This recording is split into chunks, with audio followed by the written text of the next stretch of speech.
हम बेटियों को छोड़ देना कितना आसान है ना माँ। चारू को हॉस्टल वार्डन ने खबर भिजवाई कि गेस्ट हॉल में आकर अपनी माँ से मिल लें। माँ से उसने हॉस्टल बॉय को कहा मैं आती हूँ, पर उसके कदम कमरे से बाहर ही नहीं निकल रहे थे।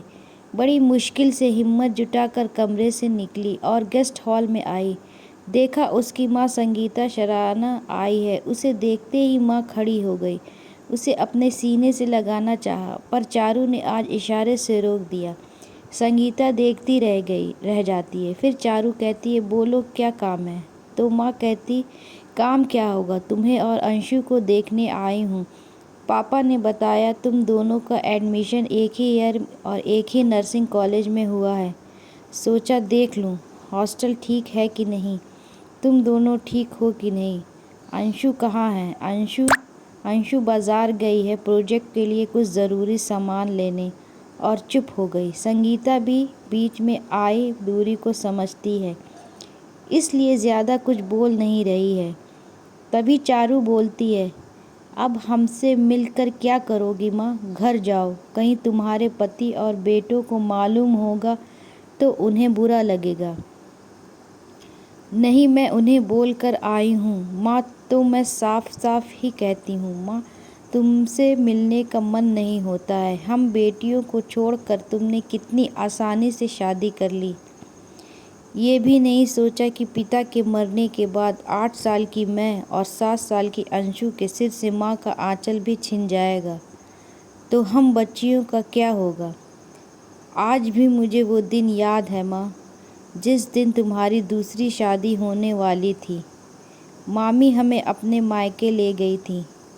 हम दोनों बहनें बहुत ज़िद कर रहे थे माँ के पास जाने की, लेकिन 2 या 3 दिन बाद जब हम आए तो घर में तुम्हारा नामो निशान नहीं था। हम नानी से पूछते, हम मामी से पूछते माँ कहाँ गई है, हमें कुछ भी समझा दिया जाता। तुम जानती हो, एक तो पापा नहीं थे, हमें तो तुम्हारी छाती में घुसकर सोने की आदत थी। नानी और मामी हमें कितना भी सुलाती, हमें नींद नहीं आती थी। हर वक्त हम तुम्हें ही ढूंढते। सुनो चारू, क्या मेरे लिए ये कम मुश्किल था तुम दोनों को छोड़कर जाना। एक जवान विधवा के लिए ज़िंदगी कितनी मुश्किल हो जाती है, ये तुम नहीं समझोगी। मैं नहीं समझूंगी। क्या 2 अनाथ बच्चियों की ज़िंदगी से भी ज़्यादा मुश्किल। तुमने उस आदमी की पत्नी और उसके बच्चों की माँ बनना कैसे स्वीकार किया, जिस आदमी ने तुम्हारी बच्चियों का पिता बनने से इनकार कर दिया। माँ सोचो, आज जो तुम्हारे सौतेले बेटे हैं उसके पिता जिंदा थे और तुम माँ का प्यार भी देने चली गई, और हमारे पिता गुजर चुके थे और तुम भी दूसरी शादी कर हमें अनाथ कर चली गई। आखिर क्यों माँ, इसमें मेरी और अंशु की क्या गलती थी। पापा के बाद तो हमें तुम्हारा और प्यार चाहिए था, और तुमने हमें बूढ़े नाना नानी के पास छोड़ दिया, और 4 साल तक आई भी नहीं। जानती हो माँ, तुमने हमें क्यों छोड़ दिया, क्योंकि हम बेटियाँ थीं। नहीं, ये गलत बात है।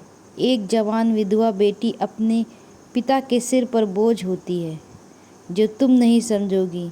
नहीं माँ, वो जवान विधवा एक माँ भी तो थी। तुम जानती हो, पांडे नाना की बेटी रीमा मौसी भी तुम्हारी दूसरी शादी के 2 साल बाद विधवा हो गई थी, मगर उनकी गोद में 6 महीने का बेटा था। और सब कहते थे बेटा छोड़कर दूसरी शादी कैसे करेगी। बेटा तो कल बड़ा होकर पेड़ बनेगा, उसे सहारा देगा। रीमा मौसी ने तो नहीं की शादी आज तक। आज भी कपड़े सिलाई करती है और अपने बेटे को पाल रही है। तो आपने नाना को क्यों नहीं समझाया कि आप बेटियों के लिए जीना चाहती हैं, अपने पैरों पर खड़ी होकर उन्हें सहारा देंगी, उनके लिए ज़िंदगी के सारे संघर्ष करेंगी, उन्हें अनाथ नहीं करेंगी। क्योंकि आपको लगा कि बेटियां कल को शादी कर चली जाएंगी तो फिर आप अकेली रह जाएंगी, और अपने आने वाले अकेलेपन को दूर करने के लिए हम बच्चियों को अकेला कर दिया। माँ, मैं ये नहीं कहती कि दूसरी शादी करना गुनाह है, पर अपने बच्चों को अकेला छोड़कर करना गुनाह है। बच्चे कितना टूट जाते हैं, ये मैं आपको कैसे समझाऊं। ज़िंदगी इतने झंझावतों से गुज़रने के बाद मासूमियत ही ख़त्म हो जाती है। माँ, अब नाना नानी के सहारे हम जीना सीख गए हैं। बड़ी मुश्किल से उन्होंने हमें संभाला है। मैं चाहती हूँ तुम अपनी ज़िंदगी में खुश रहो। हमसे मिलने मत आओ और हमारे ज़ख्मों को भी मत कूरे दो बार बार मिलने आकर। संगीता देखती रह गई। अपनी नई ज़िंदगी में कितना भी कर ले, सौतेली माँ ही कहलाती है। अपनी बच्चियों से भी हाथ धो बैठी है, उनके लिए भी एक बुरी माँ है। तभी चारू उठ गई अपने कमरे में जाने के लिए, पर आज माँ होते हुए भी संगीता उसे रोक न सकी। चारू के आंखों में आंसुओं की बांध लगी है, लेकिन वो तेज़ कदमों से कमरे की ओर जाने लगी ताकि ये बांध किसी भी तरह माँ के सामने ना टूटे। चाहे कितनी भी गलत हो, माँ का प्यार तो माँ का होता है। दर्द तो उसे भी हो ही रहा था।